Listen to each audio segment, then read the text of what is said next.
నమస్తే. ఇప్పుడు మీరు చూడబోతున్న వీడియో ఖచ్చితంగా మీకు ఉపయోగపడుతుంది, నచ్చుతుంది కూడా. మరి మీకు నచ్చిన విషయం నాకు తెలియాలి అంటే ఈ వీడియోని మీరు లైక్ చేయాలి, షేర్ చేయాలి, అలాగే మన ఛానల్‌ని సబ్స్క్రైబ్ చేయాలి. మీ సపోర్ట్‌ని నాకు అందిస్తారు కదూ! ఓకే. ఇప్పుడు వీడియోని స్టార్ట్ చేద్దాం. నమస్తే.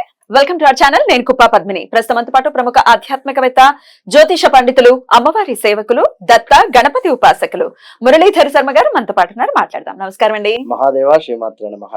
ఆనందకరమైన జీవితం కావాలని ఎవరు అనుకోరు, అందరికీ కావాల్సింది అదే. కానీ మాయమైపోయింది అసలు ఆనందం అనేది ఆవిరైపోయిందేమో అని అనిపిస్తుంది చాలా మంది జీవితాల్లో. ఎందుకంటే అన్నీ ఉన్నాయండి, busy life, definitely life style plus phones చేస్తూ ఉంటే అన్నీ ఉన్నాయండి. మాకేం ఆర్థికపరమైన ఇబ్బందులు లేవు, కానీ ఆనందం లేదు అని అంటారు. సో ఖచ్చితంగా మనం నొక్కి వక్కాణించి చెప్పాల్సిన విషయం ఏంటంటే డబ్బు ఉన్నంత మాత్రాన ఆనందం ఉండదు. డబ్బే అన్నిటికీ ఆన్సర్ కాదు. చాలా మంది అనుకుంటారు డబ్బు ఉంటే అన్నీ సాధ్యపడుతుందని. కాదు, ఆనందం అది డబ్బుతో కొనుక్కునేటటువంటి విషయం కాదు. రైట్. అయితే ఈ ఆనందం రావాలి, జీవితం ప్రశాంతంగా ఉండాలి, కుటుంబం అంతా కూడా ఎవరికి వారే యమునా తీరే అన్నట్టుగానే ఉన్నారండి, మాకు ఆనందం అనేది లేదు అనే దానికి ఏంటండి, దానికి ఏదైనా రెమెడీ ఉందా? తప్పకుండా అమ్మా, చాలా ఉన్నాయి రెమెడీస్. అది వారికి ఫీల్ అయి చేసుకుంటేనే అది రిజల్ట్ వస్తుంది 100%. ఇప్పుడు కొందరు మీరు అన్నటువంటి విషయంలో ఏదో ఒక అమ్మవారు విగ్రహాన్ని చూస్తూ ఒక పావు గంట మాట్లాడుకొని నిజంగానే అమ్మవారు నాతో మాట్లాడింది అనుకొని వారు ఏదో ఆనందపడిపోతారు కొందరు. ఖచ్చితంగా నేను అబ్జర్వ్ చేస్తూ ఉంటాను దేవాలయంలో. అవునా? మరికొందరు అంటే వారి మెచ్యూరిటీ అంతదాకా వచ్చింది అని చెప్పి నేను సంతోషపడతా కొన్ని సందర్భాలలో. అంటే వాళ్ళ ఇంట్లో ఎన్ని బాధలు ఉన్నాయో ఏమో తెలియదు, కానీ వారు ఉన్నంతసేపు అయితే నిజంగానే అక్కడ అమ్మవారు మాట్లాడుతుంది అన్నట్టుగా, చూస్తుంది అన్నట్టుగా, ఇదమ్మా పరిస్థితి, ఇట్లా జరుగుతూ ఉన్నది, ఎట్లా అంటే వాళ్ళు కనెక్ట్ అవుతూ ఉంటారు. ఇక ఈశ్వరునికి చక్కగా కూడా అభిషేకం చేసుకొని మరికొందరు పక్కన కూర్చొని స్వామిని చూస్తూ బాధపడుతూ ఉంటారు, సంతోషపడుతూ ఉంటారు. వారి పరిస్థితి. ఇక ఇంకొందరు బిజీ లైఫ్లో ఇక జాబ్కు వెళ్ళేటువంటి సందర్భంలో టకటక రావడము, దర్శనం చేసుకోవడం, వెళ్ళిపోవడం. మరికొంతమంది అయితే ఇదైతే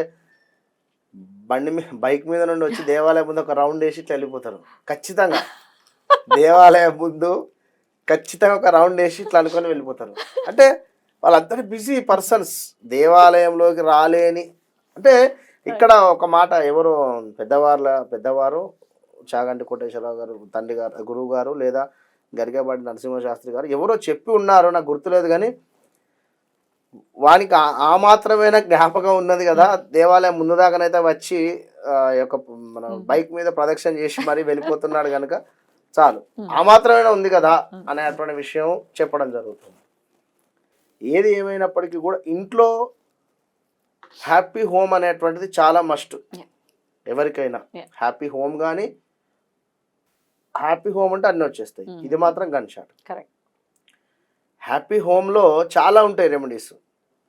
డబ్బులను పడుకునేటువంటి ప్లేస్లో పెట్టుకోకూడదని కానీ, లేదా టవల్స్ ఎట్లా పడితే అట్లా విసిరివేయద్దని కానీ, దుప్పట్లు కూడా చక్కగా మడత పెట్టుకోవాలని కానీ, బీరువా ఉండేటువంటి ప్రదేశంలో శుభ్రంగా ఉంచుకోవాలనేటువంటిది కానీ, ఆ యొక్క దక్షిణ మూల ఏదైతే ఉందో దానిని శుభ్రంగా చేసుకోవాలనేటువంటిది కానీ, ప్రతిరోజు కూడా రోజు కాకుండా కూడా డే బై డే లేదా వీక్లీ వన్స్ అయినా కూడా దేవతార్చనకు సంబంధించినటువంటి ఫోటోలు శుభ్రం చేసుకోవాలి.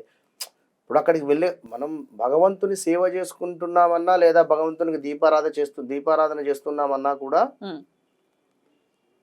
అక్కడికి వెళ్ళగానే ఒక ఫీల్ కలగాలి మనకు ఫస్ట్. అన్న ఇప్పుడు వంటింట్లోకి వెళ్ళగానే ఏం ఫీల్ కలుగుతుంది? ఉదాహరణకు పాత్రలు దోమాలనో, లేదా రైస్ పెట్టాలనో, లేకుంటే వంట చేయాలని ఇంకేదో. అదేవిధంగా భగవంతుని రూమ్లోకి వెళ్ళగానే అద్భుతమైనటువంటి ఫీల్ మనకు కలగాలి. ఆ విధంగా దాన్ని మనం ఉంచుకోవాలి. మీరు ఆ విధంగా ఉంచినా కూడా మీ యొక్క భర్తలు అందులోకి వెళ్ళి చక్కగా కూడా ఒక ఫీల్ భగవంతునికి సంబంధించింది, ఆ యొక్క అగరబత్తి స్మెల్ కావచ్చును, లేదా దూద్ స్టిక్ కావచ్చును, లేదా అక్కడ ఉండేటువంటి పువ్వులు కావచ్చును. అంటే అంతకు ముందే మీరు పూజా నిమిత్తం అన్నీ కూడా పూర్తి చేసుకోవాలి అని అర్థం ఇక్కడ.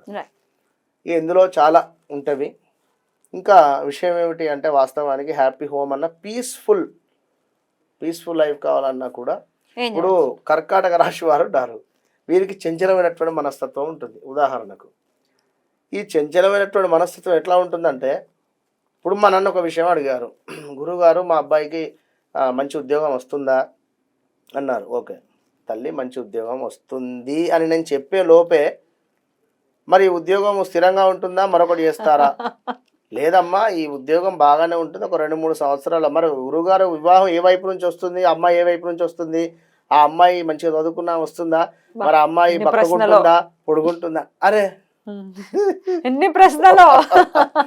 అంటే నిజంగా ఈ లెక్కన చంద్రమండలం మీద మనం ల్యాండ్ కొనుక్కు ఎవరో కొనుక్కున్నారని చెప్పి కూడా అన్నారు, సేల్ చేశారని. నిజమే వీళ్ళ కథలలో. అంటే ఫాస్ట్ గా వెళ్ళిపోతుంది మైండ్ వాళ్ళది. వీళ్ళకు పీస్ఫుల్ అనేది ఉండదు. ఎట్లా ఉంటుంది, భగవంతుని సేవలో ఎంత సేపు అయితే మీరు అర్పించారో స్టేబుల్ మీ యొక్క అవుతుంది మనసును, అప్పుడు మీకు ఒక పీస్ఫుల్ అనేది వస్తుంది. కరెక్ట్. పొద్దున లేచామా, ఏదో వంట చేసి అక్కడ వారేసామా, మన డ్యూటీకి వెళ్ళిపోయామా, మళ్ళీ నైట్ వచ్చేసామా. ఇందులో ఎఫ్ఎం మధ్యలో రేడియోలు, ఈ మన హైదరాబాద్ లోకల్కి సంబంధించినవి అంటే చెప్తున్న ఉదాహరణ.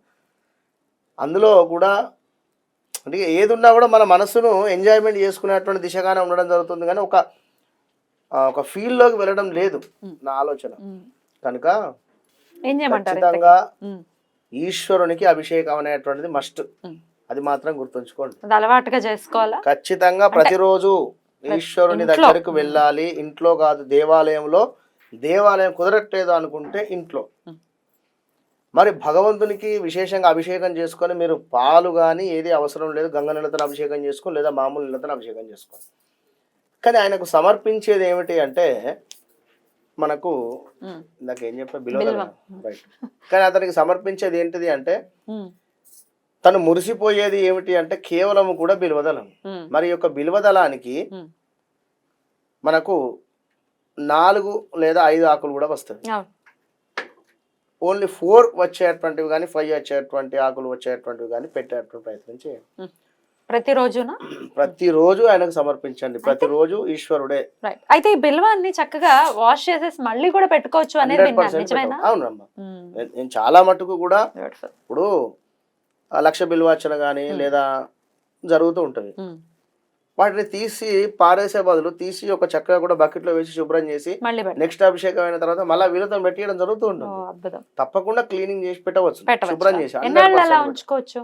ఆ ఒక్కరోజు మట్టుకు పెట్టవచ్చును, ఎన్నిసార్లు అయినా కూడా తప్పకుండా.